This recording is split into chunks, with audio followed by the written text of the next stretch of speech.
Question: how does a single midnight boarding cut off $66 million to Maduro's regime? You're in the right place. We're dissecting the seized tanker that left Venezuela's Jose port with 1.1 million barrels, and why U.S. forces rappelled onto its deck to take it. The twist: the ship's alleged shadow fleet ties and a disputed flag from Guyana. Stay with me to see how this operation fits a wider pattern.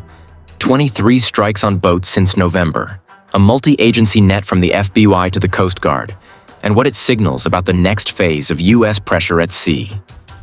Before we move on, please take a moment to subscribe to the channel and like the video. A tanker slips out of Jose under darkness, the name on its hull repainted. A fresh flag declared that the supposed flag state never approved, and an AIS that blinks at odd intervals like a bad alibi. If the call sign lies and the registry number points in two directions, who holds the real keys to the bridge? And when the crude clears open water, who pockets the cash? Shadow Fleet isn't a nickname, it's a workflow. Older Aframaxes and VLCCs bought cheap after normal insurers step away. Titles shuffled through brass plate offices, directors swapped like SIM cards, and crewing hired through brokers who keep payrolls at arm's length. The ships run sanctioned barrels, Venezuela's heavy blends, Iran's condensate, Russian Urals, by stitching together ship-to-ship transfers and papers that never square with what satellites show. Flags change mid-voyage through registry agents who file at odd hours. Management companies appear in Cyprus one quarter and in a Dubai free zone the next. The aim is simple: keep the oil moving while each layer blurs who is legally accountable. The seized hull tracked a skipper on one manifest and a DISA on another. It reportedly flew Guyana's colors without the green light, then sailed a path that matches sanctioned flows to Asian discharge points. That blend of false identity and suspicious routing sets off alarms in more than one capital. A disputed flag puts courts in play. A route-hugging known transfer zones suggests pre-arranged buyers who understand the risk and demand a discount big enough to justify it. The methods that enable it are well rehearsed. AIS goes dark before the ship enters a rendezvous box. Spoofed coordinates place the tanker anchored near a port while satellite wakes trail it hundreds of miles away. Crude moves hose to hose off Ceuta, in Southeast Asian anchorages, and at remote waypoints just beyond standard patrol arcs. The receiving ship then broadcasts a clean identity, files benign port calls, and delivers to refineries that accept third-party paperwork. By the time the oil reaches shore tanks, the original seller is a rumor hidden behind 4 management firms and 2 change-of-flag notices. Patterns don't hide from eyes in the sky. Payload analysts at tankertrackers.com compare infrared plumes, deck footprints, and wake angles to match ships that claim not to meet. Open-source maritime registries reveal repeat managers who show up in prior sanction cases. PDVSA cargo logs, where they exist, list lift volumes that line up with hulls caught on satellite during loading windows. When those datasets overlap, a neat corporate diagram starts to look like a rerun. Trading houses that dabble in this lane accept haircuts to move barrels. Heavy, sour blends from Venezuela clear when intermediaries in the UAE, Singapore, and Hong Kong handle title transfers and invoices. The end buyer sees a company in a tower, not a loading arm in Jose. That step masks ultimate destinations until the oil is already cracked into products, and the original chain is academic. The soft spots extend to service providers. Some insurers rely on declarations they can't verify at sea. Certain classification societies stick with aging hulls longer, while more conservative ones bow out early.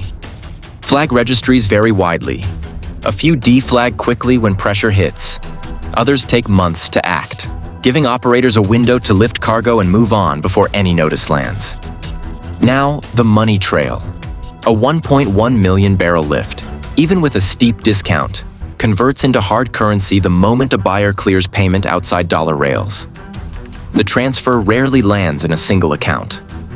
It jumps through layered payments, advance fees to a Dubai intermediary, freight and demurrage to a Malta-registered owner, quality differentials paid to a Hong Kong trader, and a final balance that routes through 2 or 3 banks into accounts tied to the power circle in Caracas. Each hop adds distance from the original cargo, yet keeps liquidity accessible at home for payroll, patronage, and security services. That's the core mechanism. One voyage turns a masked cargo into tens of millions that vanish on paper and reappear in cash where it matters. If that's the pipeline, then the next move is the one that forced a helicopter to hover over a dark deck and a rope team to drop into the paperwork. Why risk helicopters and rope teams on one hull? Because this deck linked a live cargo to a sanctions pipeline, and Washington wanted a clear signal that went farther than a court filing. Here's how the operation unfolded. The tasking cut across agencies. The FBI worked the warrant and the evidence chain.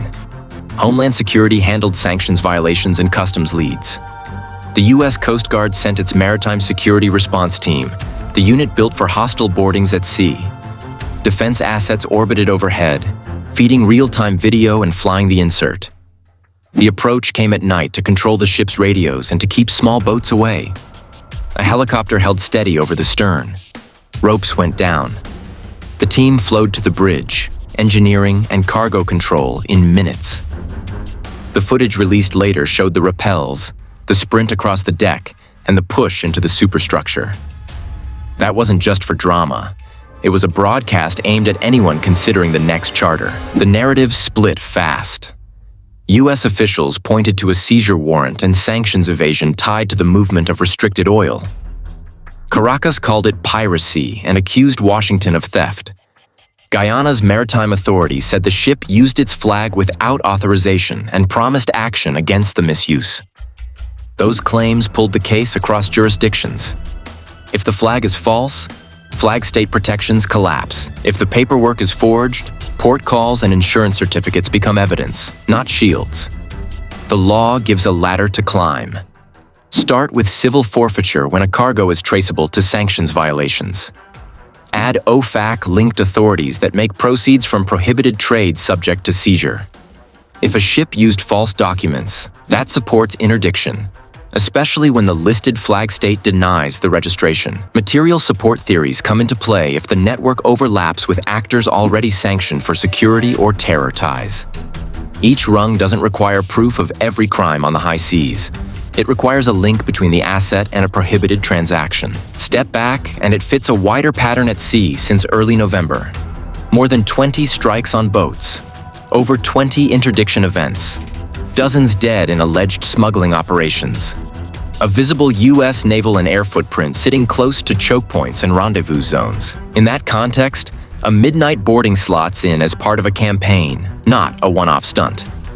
The video matters. Shareable clips of commandos fast-roping change behavior in boardrooms. Charterers see a higher chance a ship ends up on the evening news. Insurers widen exclusions or raise premiums. Buyers start to add a seizure risk line to their calculus. That feeds straight into the price demanded for a sanctioned barrel. If a cargo might be grabbed, the discount must grow to cover the risk. Some players step back entirely when legal costs and reputational damage outweigh the margin.